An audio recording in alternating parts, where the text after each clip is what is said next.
요셉이 꿈을 꾸던 사람인데 그 꿈 때문에 이제 꿈을 해석하는 일을 하게 되죠.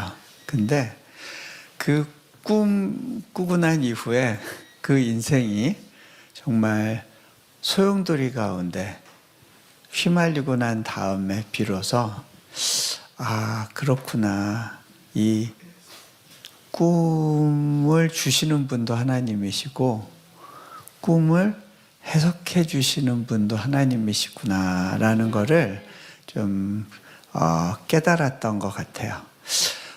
그 요셉의 일생을 통해서 하나님께서 어떻게 일하셨는지를 좀 보면서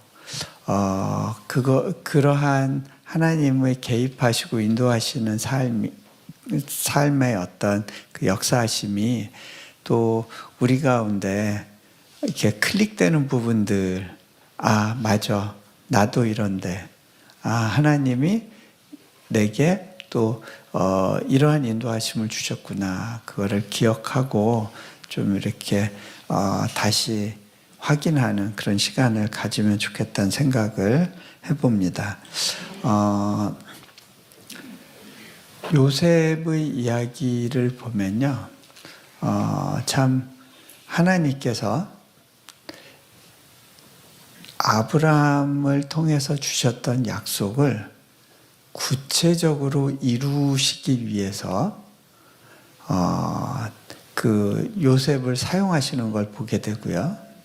그런데 그 과정에서 야곱의 편애와 그리고 그 가정사의 여러 가지 얽히고 설킨 문제들이 복합적으로 다 엮여서 그게 확 터져나온 한 예인 걸 보게 됩니다. 요셉이 꿈을 꿨는데 꿈이 자기가 꾸고 싶어서 꾼 게 아니에요. 우리가 많이들 꿈꿔라 이렇게 젊은이들하고 그러면서 도전을 하는 경우가 있어요. 그런데 여러분, 요셉은 꿈을 꾸고 싶었던 사람이 아닙니다. 그리고요, 내가 만드는 꿈은 비전이 아니에요. 하나님으로부터 주어지는 꿈이 비전이에요. 저는 제가 하고 싶은 게 있었어요, 제 인생에서.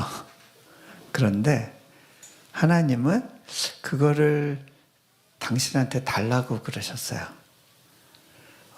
저는 그 대학교 교수가 되고 싶었고, 그래서 제가 갖고 있는 그 꿈을 이루기 위해서 열심히 노력하고 달려갔던 사람이에요. 그런데 하나님께서 선교지로 가지 않겠니 부르셨고, 또 선교지에서 계속 이곳에 있어주지 않겠니 라고 초청하셨을 때 그거는 결국 제가 꿈꿨던, 가고 싶었던 어떤 직업의 길을 내려놓는 걸 의미했어요. 근데 그때 제가 배운 게 뭐냐면, 우리는 비전 그러면 어떤 직업을 갖는 거를 많이 연상을 해요. 그래서 뭐 장군이 될래요, 뭐 대통령이 될래요, 뭐 교수가 될래요, 의사가 될래요, 어떤 직업을 가지고 비전을 이야기하는 경우가 많은데, 직업은 비전이 아니에요. 네. 하나님은 우리를 직업으로 부르질 않으세요. 그분의 말씀으로 부르시는 거고요. 비전은 그 삶의 방식과 태도에 대한 거지 어떤 일로 먹고 사는가의 문제가 아닙니다. 하나님께서는 저에게 교수 일을 포기하고 내려놓게 하셨는데, 그렇다고 해서 제가 공부했던 걸 사용하지 않으시는 건 아니었던 것 같아요. 다양한 방식으로 하나님은 저를 사용하셨어요. 예를 들어서 그 몽골에 갔었을 때는 몽골의 과학원 사람들에게 칭기스칸에 대한 그 몽골 제국 시기의 역사를 가르쳐 줬어요. 왜냐하면 러시아 시대 때 몽골 사람들이 칭기스칸 얘기하면 감옥살이 했어요. 민족주의를 고양한다고 그래가지고. 또 러시아가 몽골의 지배를 받았던 적이 있다 보니까 그 부분이 너무 예민해서 칭기스칸에 대한 글을 썼던 사람들은 다 감옥에 잡혀가서 죽었어요. 예. 그러다 보니까 칭기스칸의 역사에 대해서 잘 아는 사람들이 없어요. 제가 오히려 과학원 사람들한테 여러 가지 다양한 사료도 보여주고 또 이렇게 새로운 그 연구 동향에 대한 소개도 하고 그랬던 적이 있었어요. 그리고 800주년 몽골 제국 성립 800주년 기념으로 세계 학술 대회가 열렸을 때 그거를 제가 호스트하고 외국 교수들을 초청해서 또 이렇게 또 굉장히 좋은 학술 대회도 진행하고 뭐 그랬던 적이 있었어요. 그게 돈 되는 일은 아니었어요. 오히려 제 돈 써서 했는데 근데 그 일을 돈 때문에 한 건 아니었는데 지금까지 하나님이 하라 하셨던 일들이 돈 되는 일은 없었는데 근데 그 일을 하면서 굶은 적도 없어요. 네. 그런 게 비전인 것 같아요. 저는 제가 한국에서는 중국사를 했다가 미국에 가서는 중동 지역학을 하고 다양한 영역을 하다 보니까 헷갈리고 언어도 많이 해야 되고 너무 고생스럽고 힘들다. 그런데 그렇게 잔뜩 공부해놓고 그 공부한 거가 하루아침에 이제 쓸모 없어졌다고 생각을 했어요. 왜? 제가 원하는 이제 교수가 되는 길을 포기했으니까. 그런데 하나님은 그때 그 공부했던 걸 지금도 사용하세요. 제가 지금은 그 자카르타에 있는 이제 국제학 대학교를 세웠는데 자카르타 인터내셔널 유니버시티라는 대학인데요. 우리 대학에 아프간 난민 아이들이 들어오고 중국 아이들이 들어오고 또 중동의 아이들이 들어오고 하는데 이 아이들에 대해서 제가 마음을 가지고 케어할 수 있는 이유는 제가 그들의 역사를 공부했기 때문에 그 마음에 특별한 그 어떤 그 긍휼과 또 이렇게 그 사랑하는 마음을 가지고 이 다양한 나라에서 온 학생들을 케어할 수가 있는 것 같아요. 그래서 진짜 비전은요, 돈벌이하고 관련이 없어요. 네. 직업하고 관련이 없어요. 네. 사는 방식에 대한 거예요. 네. 자, 어쨌든 요셉은 자기가 꿈을 꾼 게 아니에요. 꿈이 일방적으로 주어졌어요. 그런데 그 꿈이 주어졌기 때문에 인생이 꼬이기 시작해요. 그 꿈 이야기를 이제 형하고 아버지한테 얘기하면서 이제 더 미움을 받게 되고 급기야는 이제 애굽에 팔려가는 그러한 상황을 맞게 됩니다.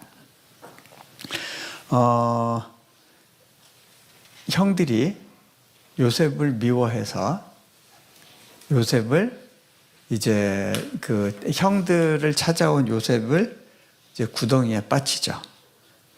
그게 그 내용이 이제 창세기 37장에 나오는데요. 근데 이 요셉이 구덩이에 빠졌을 때 요셉은 암담했을 거예요. 하나님은 나에게 꿈을 주셨던 하나님은 보이지가 않아요. 이분이 내 인생 가운데 나를 도와주고 이 꿈을 실현할 수 있도록 도와주셔도 모자랄 텐데 하나님은 보이지가 않아요. 깜깜한 구덩이 속에 자기 혼자 내던져졌다고 느꼈을 거예요. 그리고 난 다음에 이제 형들 중에 이제 유다가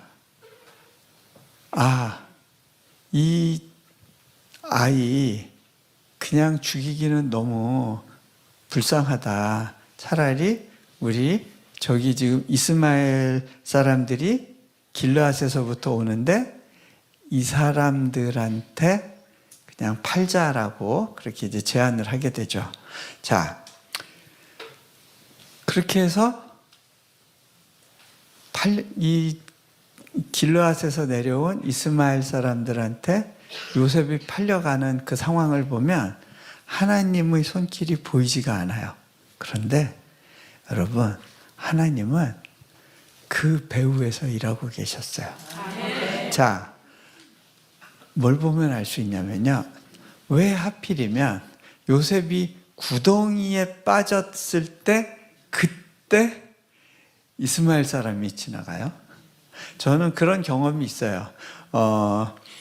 그 초원에서 가족들과 함께 전도여행 가던 중에 차가 진흙구덩이에 빠져가지고 옴싹달싹 못한 적이 있었어요. 그때 차가 조금씩 가라앉으니까 아이들을 데리고 이제 피신해서 기도하는 중에 차가 보였어요.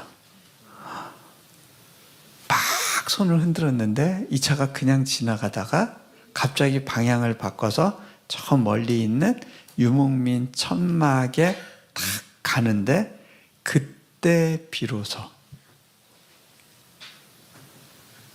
그 사람들이 우리를 보고 와서 보니까 우리 차가 구덩이에 빠져 있어요. 그런데 마침 그때 그 차에 밧줄이 있었어요. 네. 그렇게 해서 이제 저희가 구출이 됐는데 마침 그때, 그죠? 마침 그때가 하나님의 방식이에요. 저는 진짜 마침 그때의 은혜가 없었으면 아마 이 세상 사람이 아니었을 거예요. 그 러시아에서도 누가 옆에서 운전하고 가는데 깜빡깜빡 졸고 있다가 갑자기 눈 떠 하는 그런 마음의 소리가 들려서 팍 눈을 떴는데 앞에 트럭이 다가오고 있어요. 옆에 보니까 운전하는 사람이 졸고 있어요. 그래서 한쪽 손으로 이렇게 차를 움직여가지고 팍 지나가는 그 트럭을 간신히 피한 적이 있었거든요. 그날 2번 그런 일이 있었어요. 그러니까 마침 그때의 은혜가 있어요. 마침 그때 이스마엘 사람이 지나가는데요. 이 사람들은요, 향품과 유향과 모략을 파는 사람들이에요. 노예 상인이 아니었어요. 귀중품을 파는 사람들이에요. 그래서 주로 이 상인들은 누구를 상대해요?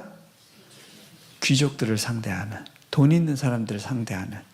그러니까 만약 노예 상인한테 팔렸으면 요셉은 어디 피라미드 짓고 그 왕의 이렇게 굴 파고 그러는 용도로 사용이 됐겠죠.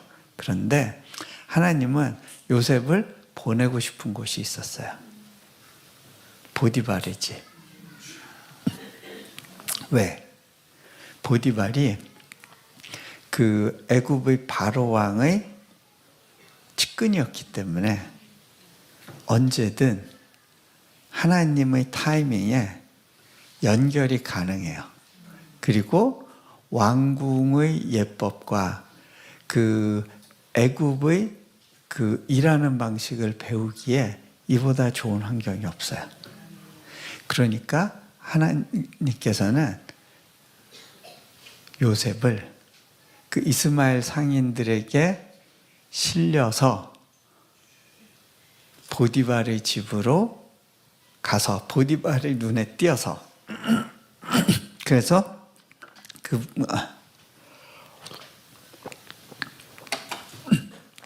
제가 목이 좀 안 좋아서요. 죄송합니다. 그 보디발한테 눈에 띄어서 그 집에서 일하도록 그렇게 세팅이 된 거예요. 하나님은 정의사자를 보내서 형들을 탁 무찌르고 구출하는 방식으로 일하시지 않으세요. 하나님이 요셉을 애굽으로 보내야 되는 이유가 있었어요. 왜? 가족들도 다 애굽으로 나중에 와야 되고 그 가족들이 살 수 있는 환경을 미리 요셉이 만들어줘야 되기 때문에 그래요. 자, 요셉이 왜 그렇게 해야 되느냐? 하나님이 갖고 계신 큰 그림이 있었어요. 하나님은 아브라함을 가나안 땅으로 보내셨는데 가나안 땅은 농업 생산량이 그렇게 많은 데가 아니에요. 물이 많지 않은 곳이에요. 하지만 애굽 땅은 물이 풍부한 곳이에요. 그래서 대규모 농사가 가능하고 많은 인구를 부양할 수 있을 정도의 경제력을 갖고 있었어요. 그래서 하나님이 빠른 시간 안에 이스라엘의 민족을 만들기 위해서는 애굽이라는 경제 환경을 활용하기를 원하셨어요. 그래서 그곳으로 온 가족들을 이주시켜야 되는데 한 가지 문제가 있어요. 어떤 문제냐?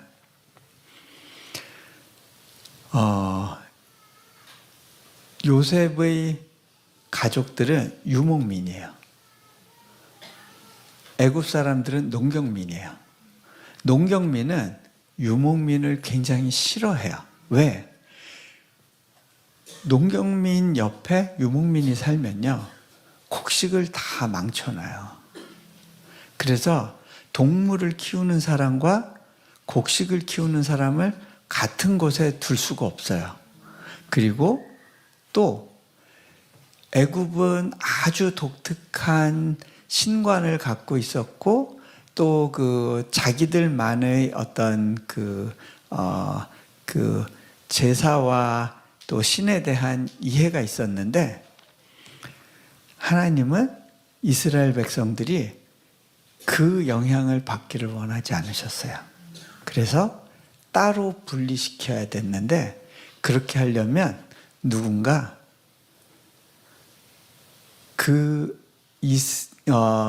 이집트의 권력자가 힘을 써야 되는 거예요. 하나님은 그러한 패턴을 만드시기 위해서, 그러한 세팅을 만드시기 위해서 요셉을 미리 그 땅으로 보내셔야겠어요. 그리고 그 땅에서 단계를 밟으면서 권력자의 길을 갈 수 있도록 하나님은 준비하고 계셨던 거예요. 자, 그렇기 때문에 하나님은 요셉을 보내셔야 되는데 그거를 형들과의 관계에서의 그 어려움을 활용하시죠. 그렇다고 해서 형들이 잘한 건 아니에요. 하나님은 인간의 죄성과 악함도 사용하세요. 제가 인도네시아에서 배운 것 중에 하나는 하나님은 저를 훈련시키기 위해서 그 땅에서 일어나는 수많은 악함과 안 좋은 제도조차도 기꺼이 활용하신다는 걸 배웠어요. 요셉의 경우에는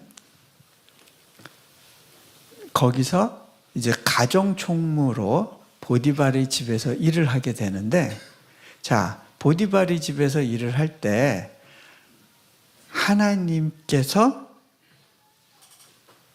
형통케 하셨대요. 그의 손을 형통케 하셨대요. 자, 우리가 생각하는 형통과 하나님이 우리에게 주시기 원하시는 형통 사이에 차이가 있을 수 있어요. 자, 예를 들어서 우리가 생각하는 형통은 뭐냐면, 요셉이 형통하면 어떻게 해야 될까요? 탈출해서 그 보디발의 집을 탈출하고 애굽 땅을 탈출해서 아버지 집으로 가는 걸 거예요. 그래서 드디어 자유를 얻었다. 그런데 하나님은 요셉을 보디발의 집에 묶어두세요. 거기서 10몇 년 동안 노예로서 일하게 하세요. 그런데 형통하게 하세요. 하나님께서 우리를 어느 기간 동안은 이렇게 캡을 씌워 놓으세요. 그러면 그 안에서 뱅뱅뱅뱅뱅뱅 도는 거예요. 여기서의 형통은 뭐냐면 하나님께서 관계의 복을 주시는 거예요. 특별히 윗사람으로부터 인정을 받게 하시고요. 그리고 하는 일, 손대는 일마다 하나님이 문을 열어주시는 거예요. 저는 그런 경험을 많이 해요. 우리 팀 멤버들을 보면요, 특별히 뭘 탁월하게 잘하거나 뭐 대단한 능력을 가진 분들이 아닌데, 신기하게도 이분들이 어떤 일을 맡았을 때 하나님께서 문을 열어주세요. 정부 관리들이 문을 열어줘요. 그리고 정부에서 법을 새롭게 만들어주는 일들이 생겨요. 그러면서 전혀 안 될 것 같은 일들이 하나씩 하나씩 열려요. 하나님의 방식은 하나님이 원하는 사람을 원하는 포지션에 넣으시고, 그리고 일을 만들어 가세요. 저는 제가 인도네시아로 대학 설립을 위해서 간다고는 생각을 했지만 속으로는 이거는 절대 될 수 없는 일이라는 확신이 있었어요. 세계 최대의 무슬림을 보유한 나라, 그곳에서 선교를 꿈꾸는 대학을 만든다? 이 사람들이 허락해 줄 것 같지가 않았어요. 그리고 재정도 없었어요. 온갖 장애가 가득했어요. 여기서 대학이 세워지려면 최소한 12개 이상의 기적이 필요하다고 생각하고 있었어요. 그런데 하나님은 저한테 네가 성공하려고 할 필요 없어.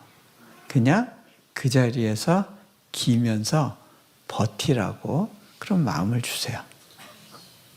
저는 그냥 거기서 버티고 있었어요. 그런데 어느 시간이 되면 하나님이 길을 만드세요. 문을 여세요. 네.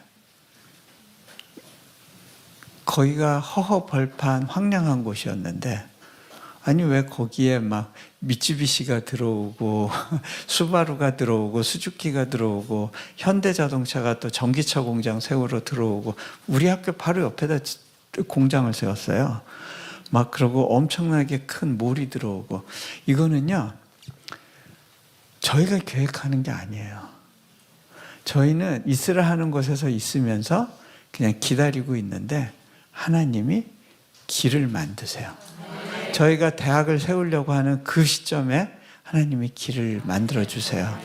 그때 제가 깨달았어요. 이거는 사람이 노력한다고 해서 되는 영역이 아니라 하나님이 작정하고 끌고 가시는 길에서 그냥 납죽 엎드려서 버티면 되는 거구나.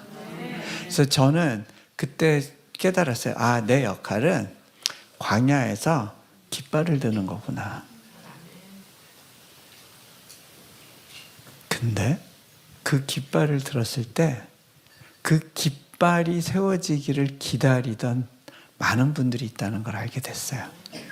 그분들이 하나 둘씩 연결되어서 그 연결 가운데 뭔가가 움직이기 시작하는 것을 경험을 하는 거예요. 자, 하나님의 형통은 그런 건 것 같아요. 그냥 하나님이 관계 가운데 하나씩 앞서서 일을 만들어 가세요.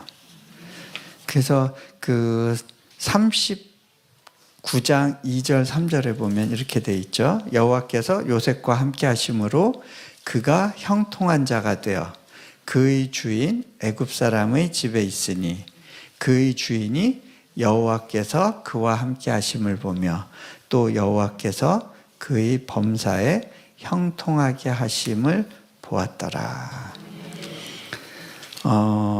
그런데 여러분, 하나님의 형통을 가진 사람에게 고난도 같이 와요. 어려운 순간도 패키지로 와요. 하나님은 우리를 인도하시는 목자인데 우리를 푸른 초장 쉴 만한 물가에만 머물러 두게 하시지 않으세요. 왜? 그곳은 곰과 이리 때도 오는 곳이거든요. 하나님은 우리를 또 사망의 음침한 골짜기로 인도하시는 시간이 있어요. 요셉의 경우에는 그 보디발의 아내의 유혹을 받게 되고 그것을 뿌리치는 과정에서 이제 모함을 당하게 되죠. 여러분, 하나님을 믿고 사는 삶 가운데 하나님께서 너 앞으로 험한 물 만날 일 없을 거야. 그 다음에 험한 불, 타오르는 불 만날 일 없을 거야 라고 약속하시지 않으세요. 네가 그 험한 물 가운데 갈지라도 활활 타오르는 불 가운데 지날지라도 내가 너와 함께 하겠다라고 약속하시는 분이에요. 네. 우리 안에 그런 고난의 시간이 필요해요. 그 고난을 통과하면서 만들어지는 스트레칭의 순간이 있어요. 요셉이 결국 감옥에 갇혀요. 근데요, 그 감옥은 보디발의 집 옆에 있는 곳이에요. 왜? 이 사람은 그 호위대장이었기 때문에 왕의 정치범들을 수감하는 감옥을 자기 집안에 뒀어요. 그래서 요셉은 결국 많이 간 것 같은데 보디발의 집 안에서 돌고 있는 거예요. 네. 그 보디발의 영향권 하에서 감옥에 갇혀요. 그리고 거기서도 형통해요. 근데 그 형통은 감옥을 탈출해서 아버지 집으로 가는 그런 형통이 아니에요. 네. 하나님이 캡을 씌워두시는 거예요. 저도 그 선교지에 있으면서 인생의 캡이 여러 가지가 있는데 그 중에 하나가 늘 재정적인 필요와 싸우는 거예요. 그런데 이게요, 점점 액수가 커져요. 네, 몽골에 있을 때는 처음엔 100만 원 단위였다가 그 1,000만 원 단위로 갔다가 이제 인도네시아 와서는 억대 단위였다가 10억 단위, 막 50억 단위 이렇게 재정적인 부담을 가지고 씨름해야 되는 순간들이 있어요. 저는 그게 제 감옥이다 싶어요. 제가 한 번은 어느 선교사님이 기도 편지에 제가 올해 이 학교 건축 마무리를 위해서 2,000만 원이 필요합니다 하고 기도한다고 그렇게 기도 편지를 보내셨는데 제가 그걸 보고 이 선교사님 너무 좋겠다. 부담이 너무 가벼워 보이는 거예요. 그래서 참 이분 정도로만 부담을 지고 살면 얼마나 좋을까. 하나님, 저는 언제 이렇게 될까요? 왜냐하면 대학을 세우고 유지한다는 건요, 어마어마한 재정과의 싸움이 필요한 거예요. 근데요, 항상 그런 부담을 질 때 하나님은 제로에서 시작하게 하세요. 제가 그래도 한때는 내려놓은 인세가 꽤 많이 들어와서, 제가 도너 입장에서, 이렇게 후원자 입장에서 이제 몽골에서는 이렇게 나누면서 사역을 할 수 있었는데, 인도네시아 올 때는 하나님이, 야, 몽골에서 내가 준 거 다 거기다 놓고 와라. 인도네시아에는 빈손으로 온 거예요. 근데 재정적인 필요는 어마어마한 거예요. 건물 하나 짓는데 막 50억 원 이렇게 한 푼도 없이 하나님은 공사 계약하라시는 거예요. 그래서 사인 한번 해봤는데 난리가 났죠. 이제 막 우리 사역자들이 이거 언제까지 인보이스 이거 해결해야 됩니다. 뭐 이거 재정 지출 결의서 이거 해결해야 됩니다. 다 제 책상 위에 쌓아놓는 거예요. 이거 어떡하지? 하나님, 이거 어떡해요? 이거는 하나님이 시작하라고 하신 일이잖아요. 하나님이 보스잖아요. 저는 그냥 하나님이 시키는 거 하는 사람인데, 아니, 근데 만약에 이 계약 위반 돼가지고 감옥 가더라도 제가 가지 하나님이 가는 거 아니잖아요. 그러면 나만 독박 쓰는 건데 내가 보스네. 좀 받아보세요. 이렇게 올려도 다시 땅에 떨어져요. 결국 내 책상에 떨어지더라고요. 그럼 내가 보스네. 하나님 해결해 주셔야죠. 근데 그때 하나님이 저한테 돈 줄게 이렇게 말씀 안 하시고요. 해결해 줄게 뭐 그런 거 아니고요. 뭐라고 말씀하시냐면 너 그 부담 가운데서라도 좀 웃으면서 가줄 수 없겠니? 그때가 한 45억 필요할 때였어요. 여러분 그 정도 비치고 웃어져요? 근데요, 제가 그때 깨달았어요. 이거는 하나님이 내가 미워서 나 고생하라고 주시는 부담이 아니지.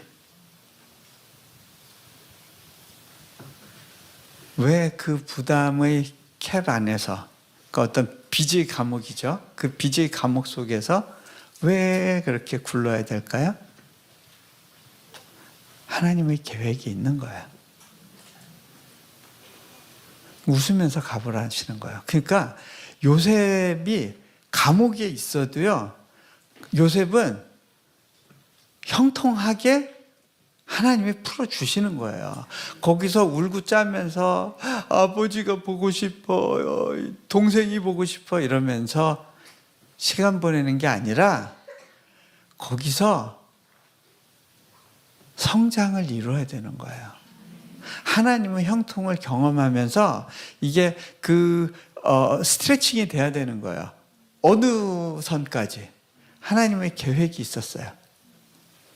요셉을 총리 대신으로 만드셔서 이 중동 전역을 장악하고 지배할 수 있는 그러한 능력을 가진 사람으로 성장시키기 원하시는 거예요.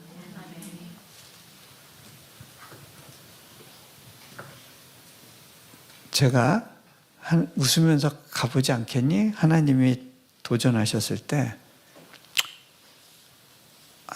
한번 웃어볼게요 그랬어요. 네, 근데 진짜 그렇게 사라지더라고요. 그러니까 저는 원래 그런 사람이 아니에요. 굉장히 이렇게 염세적인 사람이거든요. 그 근심이 많고 뭔가 계획대로 딱딱 안 맞으면 힘든 사람이에요. 제가 원래 계획 세우는 걸 되게 좋아하는 사람인데 계획을 세울 수 없는 환경 속에서만 살게 하세요. 예. 그러면서 이렇게 막 굴리시는데 이유가 뭘까요? 하나님이 원하시는 방식으로 제가 스트레칭 되도록 훈련을 시키시는 거예요. 근데 하나님의 도전 가운데 반응을 했더니 그렇게 사라지는 저를 봐요. 이거는 저는 이렇게 서생 출신이에요. 근데 그런 사람을 승부사로 만들려니 얼마나 힘드시겠어요. 네. 보통 사업이 아니죠, 이거는. 네. 그것도 보통 사업가들은 돈을 갖고 시작하잖아요. 네.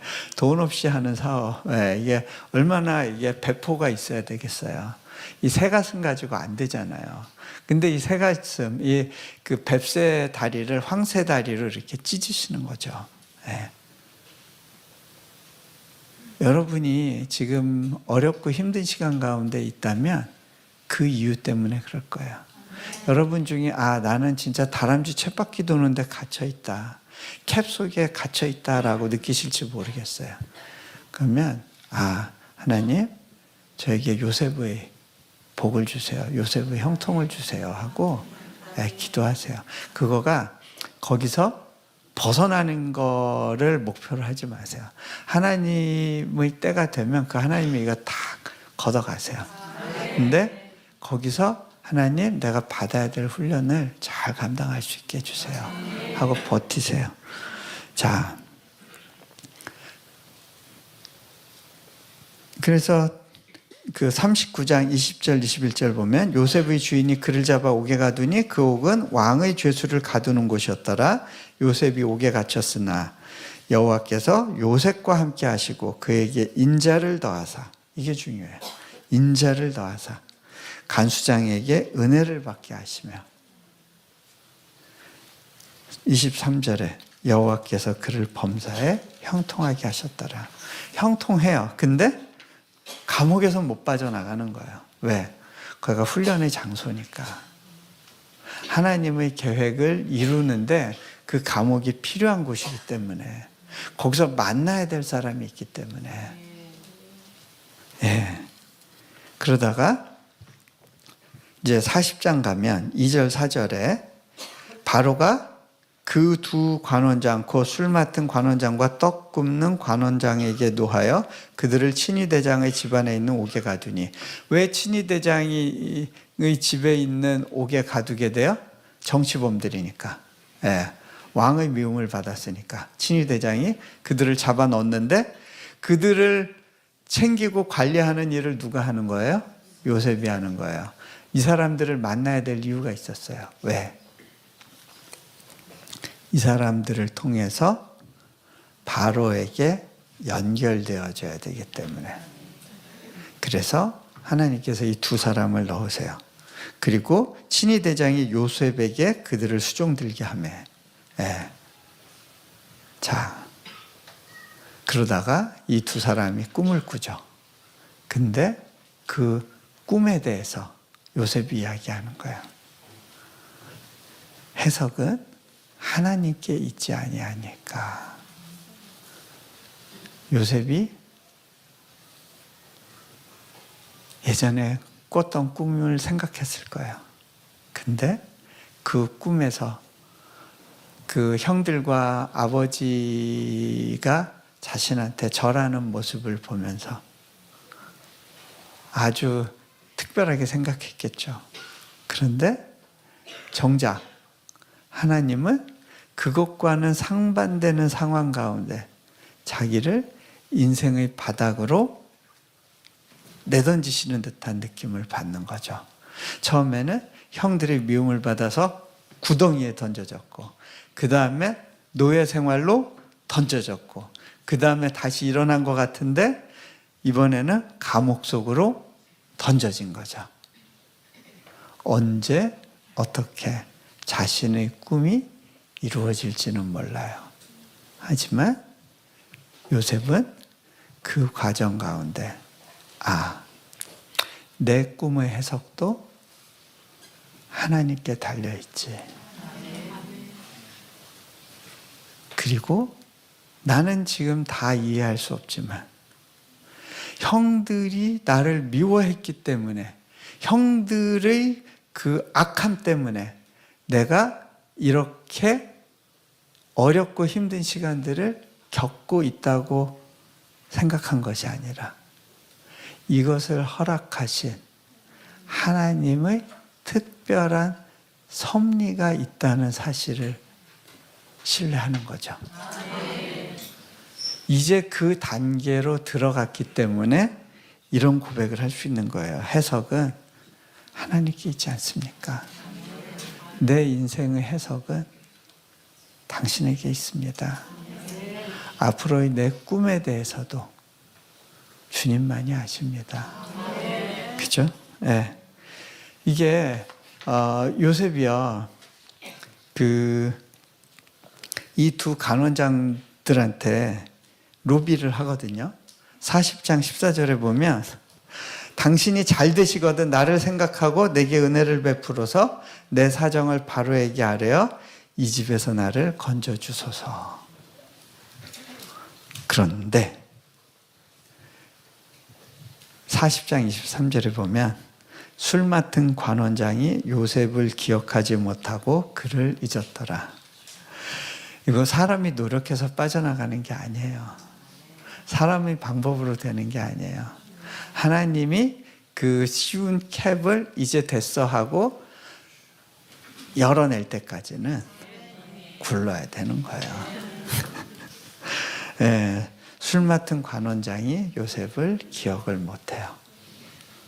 그리고 나서 41장 1절에 보면 만 2년 후에, 그리고 2년이란 세월이 지나요. 여러분, 이 2년이란 세월을 지나면서 요셉은 이제 30대가 돼요. 왜 이 긴 시간이 필요했을까요? 10대 초반에 애굽에 붙들려 가서 10수년을 보디발 집에서 그렇게 굴러야 되는 이유가 뭐였을까요? 여러분, 자, 하나님의 계획은 요셉을 총리 대신 만드는 거였어요. 그런데 총리 대신이 되기 위해서는 애굽의 말을 할 수 있어야 돼요.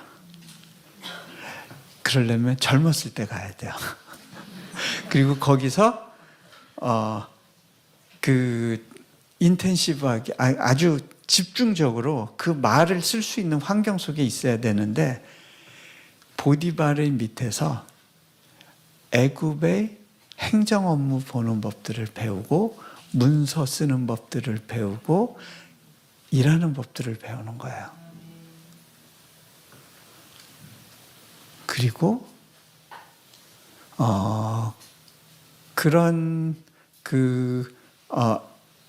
또 하나 중요한 거는 애굽에서 적어도 단번에 총리 대신이 되려면 최소한 30은 넘어야죠. 수염을 기르고, 그 애굽 사람들은 수염을 이렇게 내렸는데 적어도 그렇게 할 수 있을 정도의 연령에 도달해야 되는 거예요. 하나님은 그 타이밍을 재고 계셨어요. 그리고 만 2년 후에 드디어 바로 왕에게 꿈을 주세요.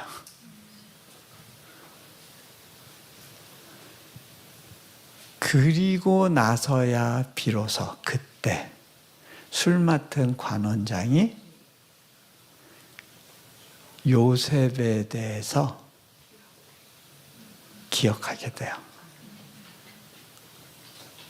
하나님의 타이밍에 하나님의 방식으로 그 캡이 벗겨지는 거예요.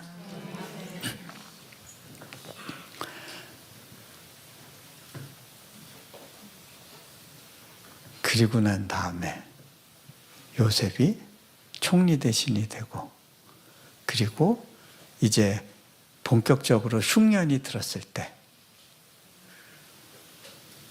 자기 형들이 애굽 땅으로 양식을 구하러 찾아오는 일이 있죠. 그때 요셉 앞에 절하고 있을 때 요셉은 비로소 그들에 대하여 꾼 꿈이 생각나는 거예요. 아, 이것이 하나님이 갖고 계셨던 섭리이고 계획이구나.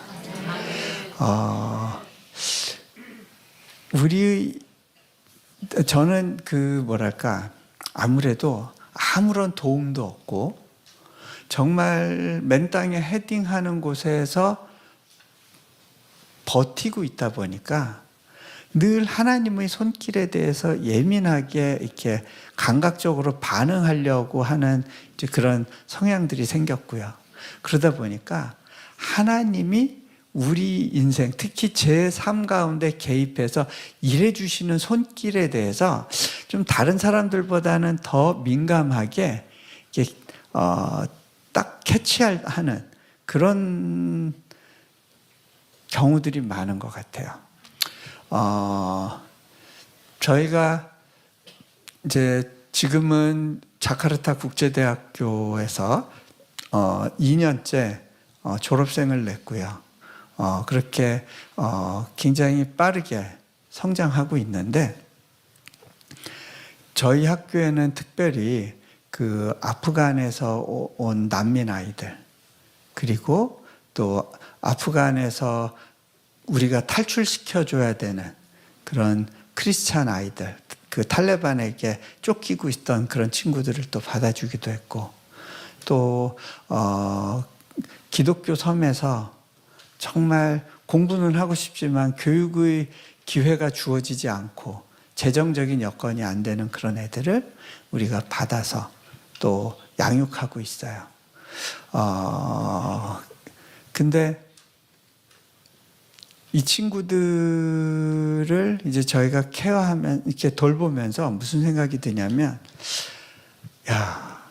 이 시점에서 우리 대학이 세워지지 않았으면 이 중에 몇 명은 아마 아프간에서 이 세상 사람이 아닌 애들이 됐을 거고, 얘네들은 교육을 못 받았을 텐데, 정말 요 시점에 대학이 세워졌어야 되는 거구나. 이 녀석들 때문에 하나님이 마음이 너무 급하셨구나. 그래서 이렇게 빠르게 진행시키셨구나라는 거를 느낄 즈음이었어요. 제가 집에서 이렇게 차 타고 나가려고 이제 아이들을 기다리고 있었는데, 제가 집을 이렇게 멀끔히 보고 있다가 갑자기 무슨 생각이 드냐면, 이 집을 내가 옛날에 어디선가 봤는데 하는 생각이 드는 거예요. 이거는 뭐지? 내가 어디서 이 집을 봤지? 제가 한 번도 분주히 다니느라고 제가 살고 있던 그 집을 자세히 못 봤는데, 그날따라 그 집이 뭔가 하고 연결이 되면서 어디서 봤는데 이거 뭐지? 한 적이 있었어요. 근데 제가 곰곰이 생각해 보니까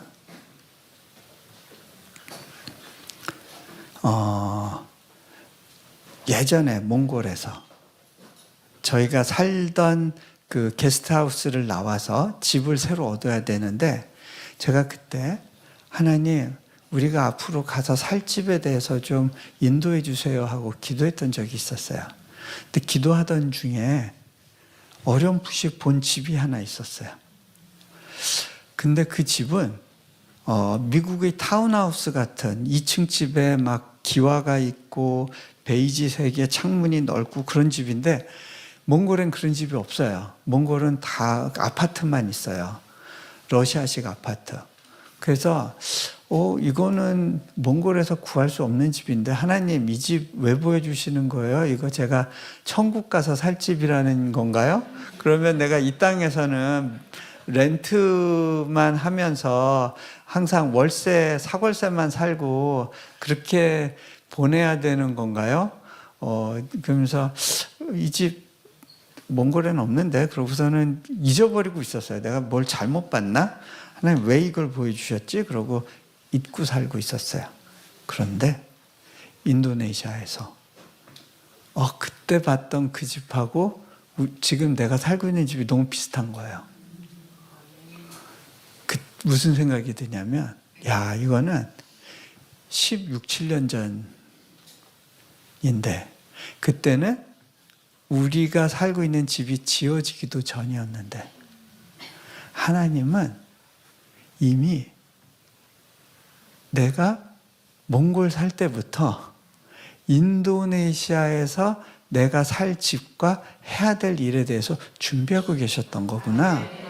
그러고 나서 보니까 그러면 우리 학교 아이들이 엄마 뱃속에 있을 때부터 하나님은 우리 학교에 대한 계획이 있으셨구나. 이미 얘네들을 보낼 대학에 대해서 계획하고 계셨구나. 여러분, 하나님은 앞서서 계획하고 준비하시는 분이더라고요.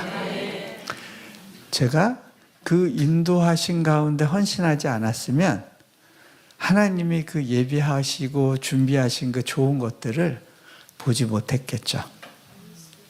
그런데요, 그 전부터 하나님은 또 뭔가를 준비하고 계셨을 거라는 거를 또 이렇게 탁 순간적으로 이렇게 깨닫게 된 때가 있었어요. 제가 우리 학생들을 데리고 한국 일정을 잠시 온 적이 있었어요.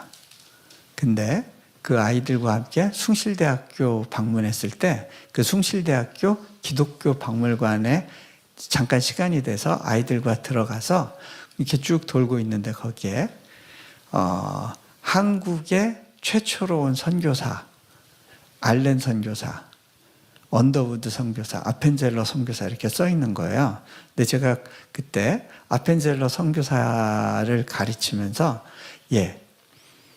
얘들아, 선생님이 이 아펜젤러 목사님이 세운 배제학당이라는 학교에 101회 졸업생이었어. 근데 101회 졸업생으로 졸업할 때 하나님 도대체 왜 저를 이 학교의 101회 졸업생이 되게 하셨어요?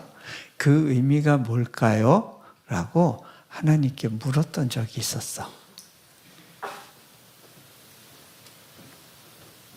근데 내가 지금 보니까 내가 졸업한 학교를 세운 그 목사님이 한국에서 하셨던 일을 인도네시아에서 내가 하고 있는 거야.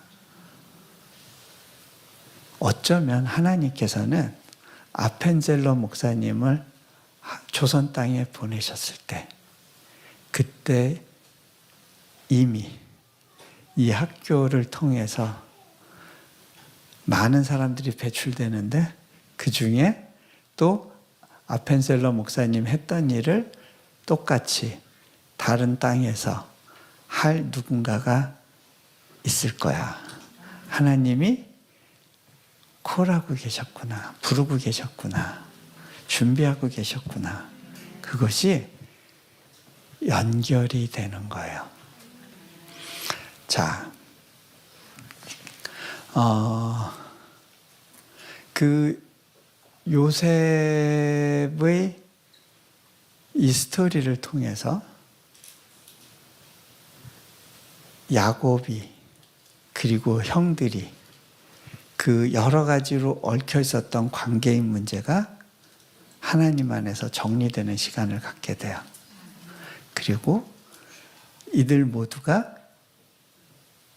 애굽에 들어오고 거기서 하나님의 계획 가운데 어마어마한 인구가 만들어져서 60만이라고 하는 그 대군을 가진, 그러면 6, 4, 24 적어도 한 200만이 넘는 그러한 어마어마한 인구가 다시 가나안 땅으로 들어가서 정복전을 하게 되는 거죠. 그 하나님의 계획 속에서 요셉이라는 한 사람을 들어서 땅바닥에 내쳐지는 경험들을 주시고, 내가 왜 이렇게 굴러야 되는지 모르지만 그곳에서 하나님을 경험하는 삶을 살도록 인도하시는 그러한 삶의 여정이 있었어요. 그런데 그것이 성경에만 있는 이야기가 아니에요.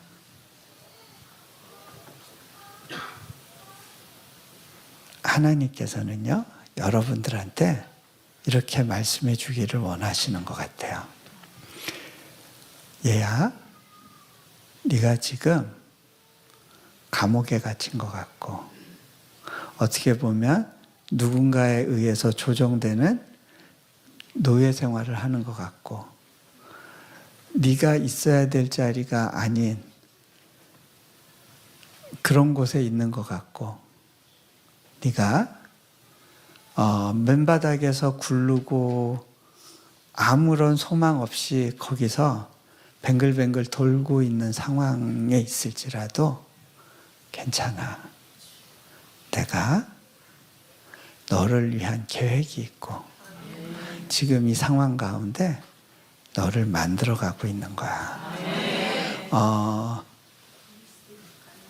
제 삶 가운데도 여전히 큰 짐이 있고 부담이 있고 결핍이 있고 아픔이 있어요. 그런데 그래도 괜찮다는 거예요. 그래도 괜찮아. 내가 여전히 이 역사 가운데 놀라운 그림을 가지고 너를 끌고 가잖아. 지금은 보이지 않아. 그래도 괜찮아. 여전히 나는 너의 배후에서 너를 위해서 일해주고 있어. 그것이 믿어질 때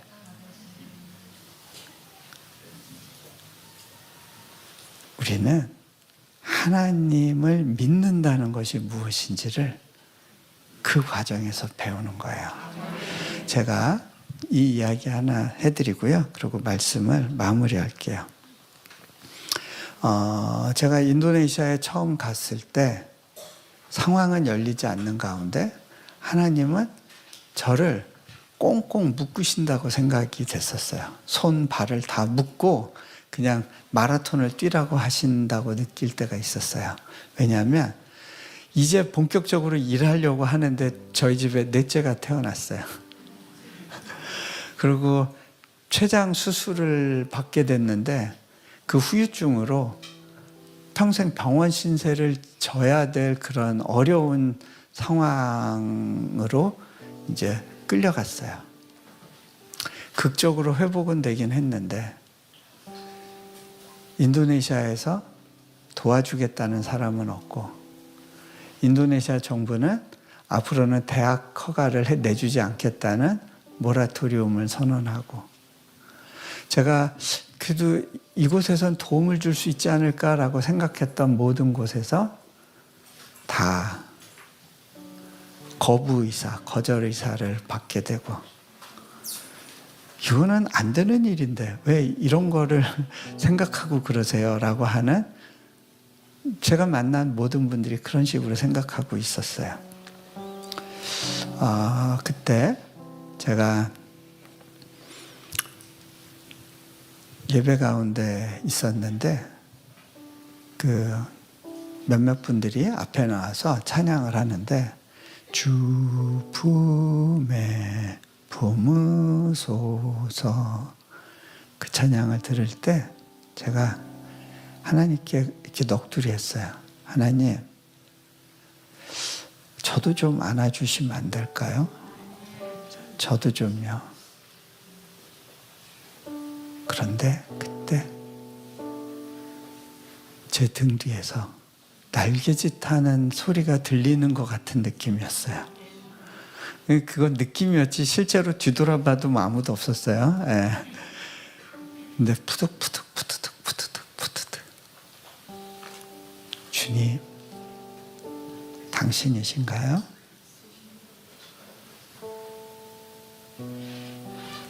그 순간 저희 그 신음 같은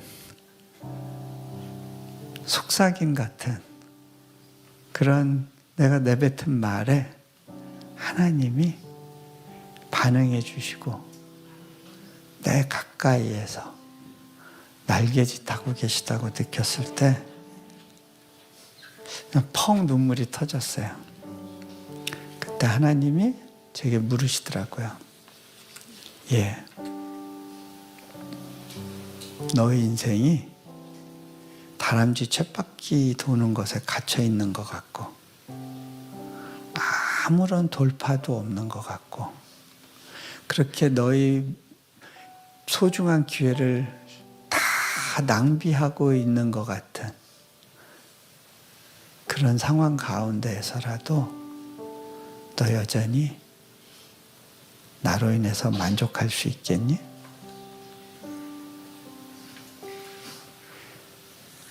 그때 저는 이렇게 고백할 수 있었어요. 주님, 저 이것만으로 충분해요.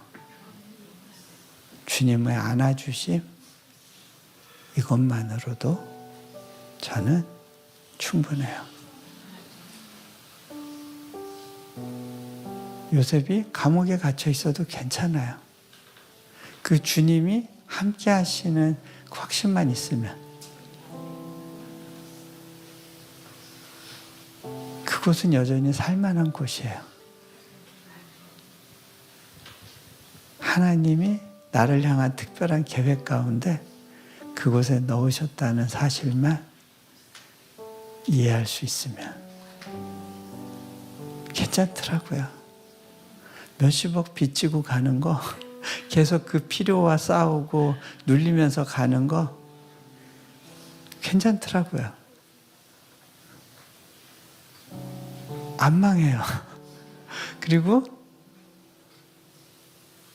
우울하지 않고 갈 수 있어요. 여전히 웃으면서 갈 수 있어요. 또 거기서만 배우는 하나님이 있어요.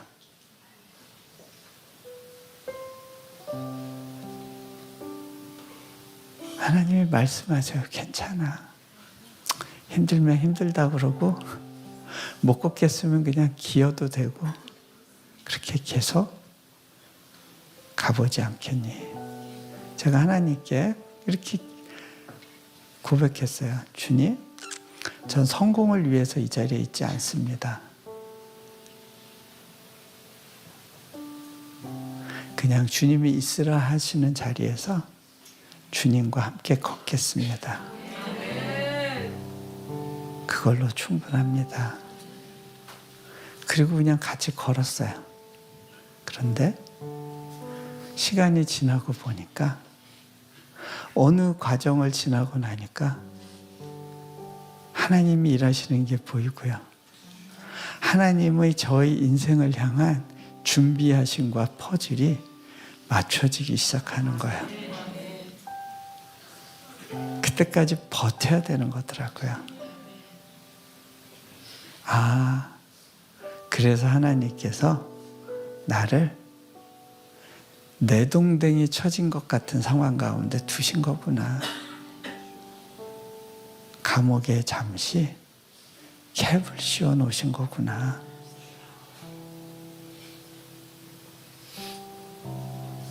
여러분이 어떤 어려움을 갖고 있는지 모르지만 그래도 괜찮아요. 안 망해요. 안 죽어요. 그래도 웃으면서 갈 수 있어요. 주님과 함께 가는 거, 그걸로 충분해요. 같이 잠깐 기도하실까요?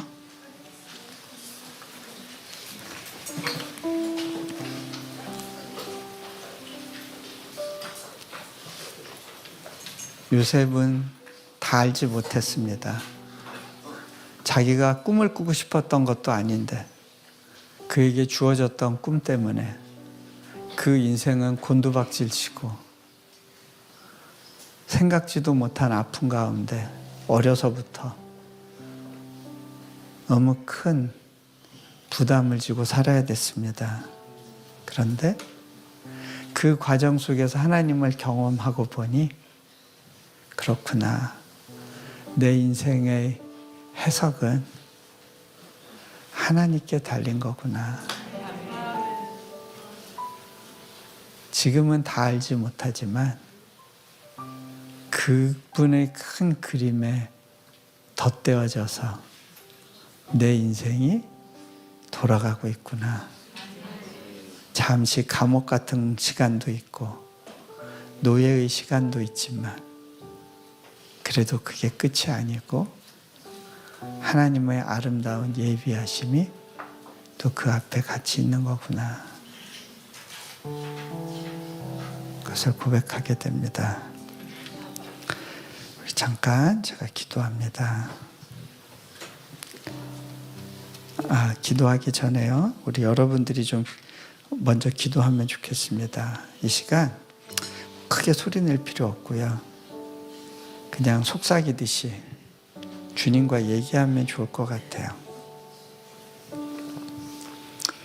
제가 구했던 것처럼 주님, 저도 좀 안아주시면 안 될까요? 저도 좀요. 주님, 저를 기억하고 계시나요? 저를 보고 계시나요? 내 삶에 이 힘들고 어렵고 버거운 이 감정의 그 기복을 주님 보고 계시나요? 내 처지를 아시잖아요.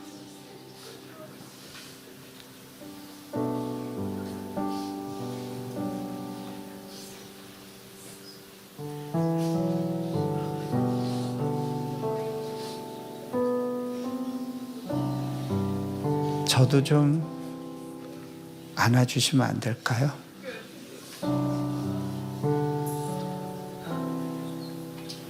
저도 좀요. 지금은 다 보이지 않고 다 이해되지 않지만 이해될 그날까지 좀 버티고 가보려고요, 주님.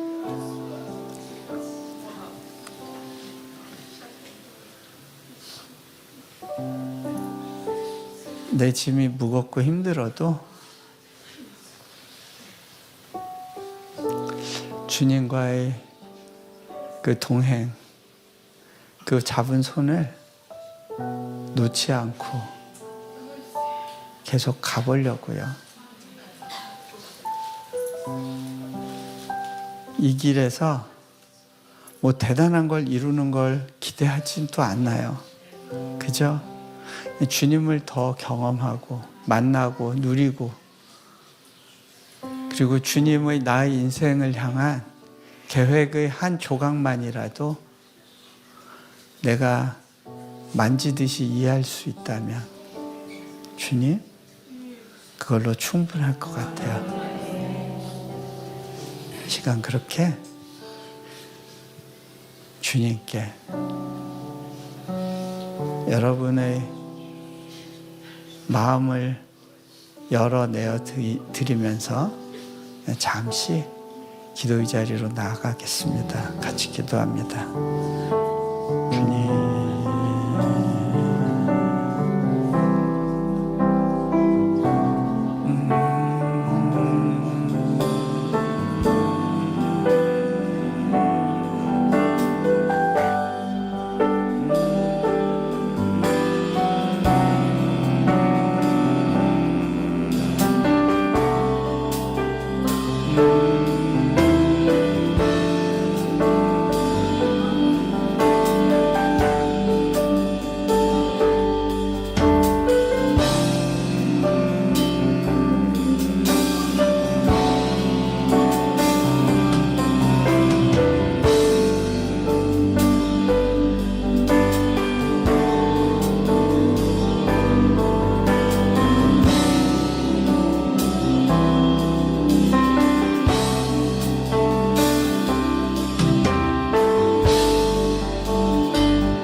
요셉이 고난을 받았기 때문에 우리에게 주는 위로가 있습니다.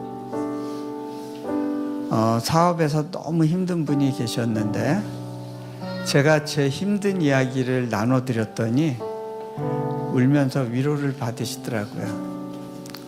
하나님은 우리 울음과 눈물과 아픔의 시간도 리사이클 해주시기를 원하십니다. 그리고 그 과정 속에서 우리 아픔의 시간들이 또 부담과 또 버거움의 짐을 지고 가는 시간들이 누군가를 위로하고 세우고 또 영향력을 미치는 그러한 일이 되게 하실 것입니다. 제가 기도합니다. 하나님, 요셉의 인생 가운데 인생의 해석이, 꿈의 해석이 주님께 있다는 사실을 고백했던 것처럼 우리의 삶의 정황들이 주님 안에서 해석되고 이해되기를 소망합니다. 또 주님께 답이 있음을 고백합니다. 그리고 지금은 그것을 다 알지 못하지만 또 주님과 동행하며 주님께 배우며 그 주님의 그 나를 향한 그 계획들이 하나씩 이해되고 드러나는 그 여정으로 인도하여 주시기를 소망합니다. 우리 주 예수 그리스도 이름으로 기도합니다. 아멘.